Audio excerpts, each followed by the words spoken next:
When Ava Krebs walks in, the room just lights up. She's kind of a clinic celebrity. The 6-year-old from Hawley, Minnesota, is small of stature, but big on personality. She's also very comfortable around doctors. Do you like to come to the doctor? What's your favorite part? Getting a shot. Because she's been seeing them her entire life. At our 20-week ultrasound, we realized I had leaked all my amniotic fluid. So we knew at that point that we were sort of on a risky pregnancy. At 23 weeks and 2 days of gestation, Ava was born more than 4 months premature. She was 15 ounces and 10.5 inches. Small enough to fit in the palm of a hand. It was the start of a long medical journey. Ava was really sick when she was born. Ended up having an infection, needing antibiotics. She had some complications with her lungs and her heart, and then feeding issues, which ended up being kind of a longer-term issue for her. Overall, Ava spent 202 days in the Sanford Fargo Neonatal Intensive Care Unit. We've been with cardiology, pulmonology, we've had eyes, so we've really seen every single specialist I think you could see. Among the many specialists Ava saw was Dr. Carrie Brower-Breitwieser, a pediatric psychologist and clinical director of Sanford Children's Feeding and Nutrition Center in Fargo. Ava was discharged from the NICU with a gastrostomy tube, which delivered food and fluids directly to her stomach. When she was 2 years old, the tube remained.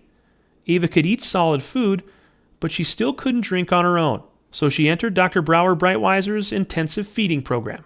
Cups were scary because she's tried drinking, and like most toddlers, they try drinking, the beverage, flows in their mouth very fast, and they're like, that's terrifying. I never want to do that again. In the feeding program, one of just 15 like it in the entire country, Ava would learn little by little, hour by hour, how to drink.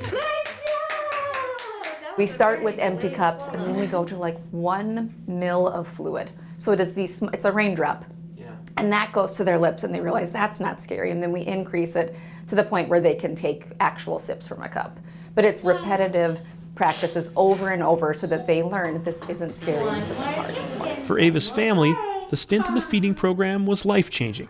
Within a day, you see the results. All of a sudden, the milk they didn't want to drink, they're drinking it, and there's no tears. And you keep moving that needle along, and it is a truly incredible experience to be able to see that transition from the start to the finish. On average, children need about 3 to 4 weeks to graduate from the program. Ava needed less than 2. They leave without a G-tube, but then they get to leave with a medal, which is pretty fun. Ava Krebs is now in kindergarten. QLSWXYZ. She still has the scars from her G-tube and surgeries on her stomach, but her trips to the doctor's office are more infrequent than ever. It's a true definition of seeing a miracle grow before your eyes. Her doctors at Sanford talk glowingly about her. She's just the best kid. She's always just been a little firecracker. And some of her very first caregivers still keep in touch. Her NICU nurses, they still come to her birthday parties. Every single year, they haven't missed a birthday party. Ava Krebs remains quite petite for her age, but pound for pound, few have fought harder than this little girl. To get out of the NICU, you have to be a diva, right? You have to be strong. Maybe that's why she's made such an impression. In Moorhead, Minnesota, Jason Anschutz, Sanford Health News.